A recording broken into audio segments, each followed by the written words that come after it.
Salve galera, tranquilo? Hoje um videozinho um pouquinho diferente, mas também importante. Muito se fala aí sobre Pai Rico, o Homem Mais Rico da Babilônia, Os Segredos da Mente Milionária, mas poucas pessoas falam, né? Ou eu vi muito poucas pessoas falando sobre investimentos referente a esse livro que vocês estão vendo na tela, O Efeito Cumulativo. Esse é um livro bem bacana, né? O próprio título em si já deixa a gente pensativo de o que seria, né? Essa ideia de você acumular, né? Mas não acumular no sentido de lixo ou algo parecido, mas sim naquela ideia de você fazer uma coisa em cima da outra render mais. A ideia mesmo dos juros compostos, né?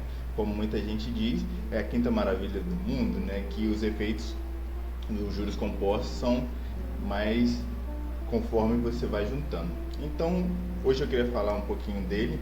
Inclusive, eu participei da produção desse livro, né? Não é por isso que eu estou recomendando, mas quando eu trabalhei na editora desse livro, eu peguei ele para ler antes dele ser lançado e achei ele bem bacana, esse conceito de você acumular coisas, mesmo que de processo gradual.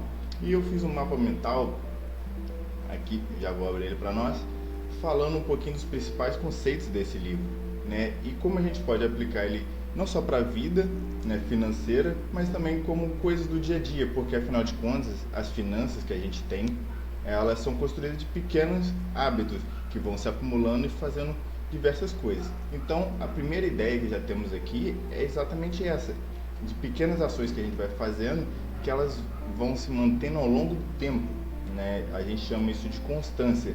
Então, seja constância nos estudos, nos investimentos, tudo isso vai se acumulando e vai gerando uma coisa cada vez maior e benéfica do tempo, né, que a gente tem.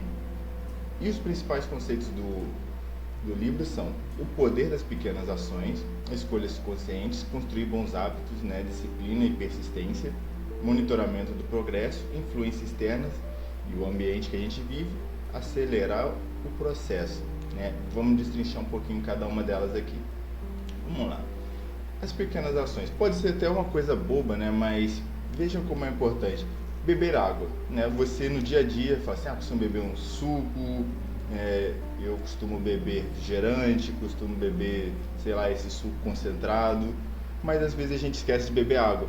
Algo muito importante para o nosso dia a dia e para o organismo. E quão benéfico isso pode ser se a gente for trocando isso no dia a dia e fazendo esse processo junto com, por exemplo, estudos, né? Será que nosso desempenho vai melhorar, nossa saúde vai melhorar? Então, juntar, mesmo que um pouco, né, seja no dinheiro, seja em bons hábitos, vai te alavancando.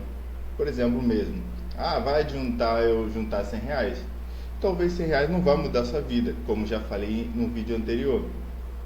Às vezes vale mais a pena você pegar esses R$ 100, de fato juntar, né, mas com o objetivo de eu vou fazer um curso profissionalizante, eu quero ser eletricista, eu quero fazer uma faculdade, né? Então vale às vezes muito mais a pena você sim juntar, mesmo que seja pouco, mas tendo um objetivo certo. Eu vou pegar 100, entre 100, 50 vai ficar para o meu futuro e o outro 50 vai para os meus estudos, né? Futuro, aqui eu digo você tendo uma reserva de emergência para uma situação ímpar que acontecer com você, seja para você fazer algo no futuro, por exemplo, quero comprar uma ação, eu quero deixar render na caixinha, então tudo isso vai se acumulando. Sabemos que 50, R$ 100 por mês não vai mudar a realidade de muito brasileiro a curto prazo, mas essa é a grande ideia, você fazer aquele efeito cumulativo. E uma ideia contrária desse efeito cumulativo é o próprio cartão de crédito. Quanto mais você for acumulando coisas ali, pior será, né? Quanto mais você acumular dívida ali, for pagando o mínimo, mais os juros compostos vão trabalhar ao seu desfavor, né? Então, indo para a mesma ideia, a gente tem as escolhas conscientes. Por exemplo, você escolhe conscientemente procrastinar, né? Às vezes a gente não faz isso conscientemente, verdade, mas conscientemente eu falo, poxa, eu preciso estudar, eu preciso abrir mão de gastar um dinheiro que eu não tenho, seja ele no cartão de crédito ou seja o pouco que me resta ali no débito, Pix que eu tenho. Então, essa escolha consciente pode te salvar a longo prazo de um endividamento, né? pode salvar a longo prazo e falar, puxa, ainda bem que eu não gastei aquele dinheiro, porque o gás acabou. Né? Então você pega esse dinheiro e fala, graças a Deus eu não agi por impulso, sei lá, parar na mesa com um colega para tomar cerveja depois do trabalho. Muita gente pode te julgar e falar, deveria ter gastado. Ou no caso das meninas mesmo, falar assim, poxa, como assim você não comprou X produto? Como assim você parou de comprar tal coisa? Perdoe, meninos, aí se eu falei algo que é fora do meu escopo, que eu não sei o que vocês costumam comprar, uma blusinha, né, de alguma coisa pela internet que está em trend no momento. Então você não faz essa compra por impulso, né? Você tem uma escolha consciente, fala, não, né? Ela está pautada no meu foco do futuro, né? Eu pego esse dinheiro porque eu quero utilizar ele para o meu conhecimento e para que eu melhore a longo prazo. Então você está consciente, fala, gente, eu não vou gastar dinheiro porque meu foco é outro, é quitar dívidas que eu tenho, juntar dinheiro para uma viagem ao final do ano, juntar dinheiro para tirar carteira, comprar minha primeira moto, meu primeiro carro, né, para fazer um curso técnico. Então você tem que ter isso sempre em mente, em foco. E você vai acumulando isso, obviamente, ao longo do prazo, que você está ali pensando, poxa, todo mundo me julga, todo mundo fala aquilo, mas é um processo constante, né? E claro, isso é um bom hábito que você vai construindo, né? Seja um bom hábito de não gastar com o que não deve, de beber água, se alimentar bem, porque tudo isso vai culminar no que? Você aprendendo bem, raciocinando melhor, correndo atrás de uma boa disciplina para estudar ou onde investir. Então você vai ter bons hábitos construídos na vida. E claro, hábito você tem que começar com uma coisa pequena. Não adianta, eu quero fazer 1000 coisas ao mesmo tempo. Não adianta. Crie o hábito, né, de guardar pouco dinheiro. Vou fazer sobrar por mês R$50. Já é uma maravilha, querendo ou não, se você gasta R$100, né, no gás e a cada 3 meses, 2 meses, então se você juntar R$50 todo mês, você fala, do gás eu já tenho garantido, né? E se você deixar rendendo ali hoje, que a taxa de juros está 13,25, pode ser que quando você tirar esses R$100, já tenha 10 ali. Então esse 10 sobrou de lucro. Mas pelo amor de Deus, não vai pegar esses R$10 e falar, vou comprar um açaí ali. Bem, é mais fácil você pegar esses R$10 e falar, bem, eu vi que os juros compostos, esse efeito acumulativo, ele é algo bom. Então se eu conseguir ver aonde eu estou gastando no mês, e em vez de sobrar 50, eu fazer sobrar 100 ou talvez 150. Se eu cortar ali, às vezes, o cartão de crédito que eu gasto, eu consigo criar um hábito de sobrar mais dinheiro, né? Então, mesmo que seja pouco, invista, né? Mas não pensando no longo prazo, meu Deus, eu quero enriquecer em 5 anos, igual o pessoal costuma comentar pela internet. Não, invista como se você estivesse guardando dinheiro para você no futuro. Vá que no futuro você precisa comprar remédio, algo para a saúde, no sentido vou no médico, ou até mesmo você pensando em investir no seu futuro de estudos. Falar, olha, vou aplicar em bolsas, né? Se eu precisar de algum auxílio mediante os estudos, vai valer a pena. Se eu precisar, sei lá, planejo ter filhos, meu filho vai precisar de algo no futuro, você tem um bom dinheiro guardado.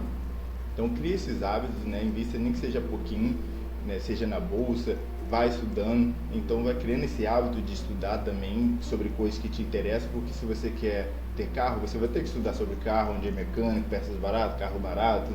Então é um hábito também, né? Tanto de você poupar, ao mesmo tempo um hábito de você estudar. E isso é fácil? Não. Exatamente, você tem que fazer um pouco, nem que seja todo dia, porque não vai acontecer do dia para a noite. É uma motivação que você tem a longo prazo, e se você fizer de maneira constante, aquilo vai se acumulando de maneira benéfica. Claro, se você fizer coisas benéficas, vai se acumular de maneira benéfica. Se fizer coisas ruins, vai se acumular de maneira ruim.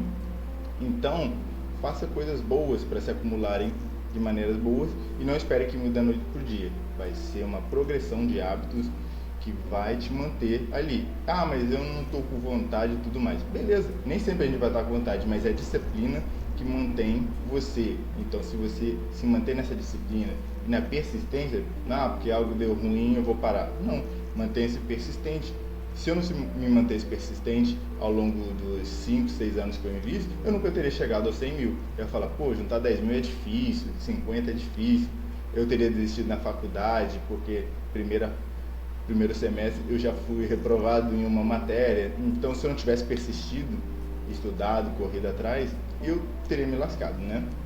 Monitorar seu progresso também é bom, saber se você está fazendo as coisas certas, porque às vezes a gente fala, poxa, eu não sei se estou indo para o lado certo. Bem, anote o progresso, veja, eu acho que está me faltando alguma coisa, né? Pedir ajuda é importante, né? E ainda por cima, se você tiver o foco, não ficar saindo, fazendo um monte de besteira, gastando dinheiro, para você não ficar com a cabeça ocupada em outras coisas. Você tem que manter seu foco, e seu foco tem que ser o progresso, progredir, né? E pensar assim, não quero fazer nada por impulso, né? Sejam compras e tudo mais, para que você fique tranquilo a longo prazo. Então, o ambiente e a influência externa ajudam muito, né? Porque se você tem pessoas que te apoiam, não espere que a validação de alguém tem que vir me ajudar. Não é isso. Mas se você se cercar de boas pessoas que estão querendo crescer e tudo mais, investem, é aquilo. As pessoas vão trocando ideias em si. Aqui a gente tem essa ideia de trocar mensagem, trocar ideias de investimento e tudo mais. Então, foque em pessoas que queiram crescer também, né? Eu vou para locais onde que as pessoas querem bagunça, farra, tudo mais. Beleza, se aquele é um momento de diversão seu, né? Então entenda que é um momento, mas não viva aquilo como sua realidade a longo prazo, porque se seu longo prazo é crescer, prosperar, falar, esse é o momento, chegar no carnaval, por exemplo, eu vou tirar o carnaval para curtir, não é o meu caso, né? Mas se a pessoa faz, beleza, mas entenda que não vou me endividar nesse processo, além da conta que eu vou gastar o dinheiro que eu tenho reservado para isso, e aquele é um local de diversão momentâneo. Eu não pertenço a farras todo fim de semana. As pessoas têm que entender isso. E, como eu posso acelerar esse processo? Gente, é aquela ideia de você tem ação, você tem consistência, tem que ter paciência para que você se transforme. Não adianta você chegar pensando assim, vou fazer tudo da noite para o dia. Não tem que ter consistência. Para isso você precisa agir, né? E ter paciência para que o bom resultado venha a longo prazo. E aqui a gente vem com aquelas famosas frases que tem por aí. A jornada de 1000 quilômetros começa com um passo. Você só vai chegar lá se você começar. De grão em grão, a galinha enche o papo. Tem que ter consistência. E tudo bem em desistir. Afinal de contas, se aquele não é o caminho, tudo bem, desvia e vai para outro. Afinal de contas, como diria uma frase que eu vi essa semana, se de 10 opções, né, no caso, 9 são erradas, você só vai saber que uma delas é certa quando você tentar 10 vezes. Então, a cada 9 tentativas, você está mais perto de acertar aquele 1%, né? E, resumindo, disciplina, ter bons hábitos, né, podem transformar a sua vida. Não são as grandes mudanças que vão mudar, a gente sabe que são as pequenas mudanças que acabam se acumulando e trazendo coisas boas. E eu digo para vocês, o segredo é a consistência. Mantenha-se firme no seu foco. Eu tenho certeza que no futuro vocês vão pensar, ainda bem que eu comecei e não desisti. É isso, galera. Espero que vocês tenham curtido o vídeo, um pouquinho diferente, mas também abordando a ideia de finanças aqui também, mas na ideia de finanças comportamentais. Diga aí se você já conheceu o livro, o que achou, pretende ler. Então, até o próximo vídeo.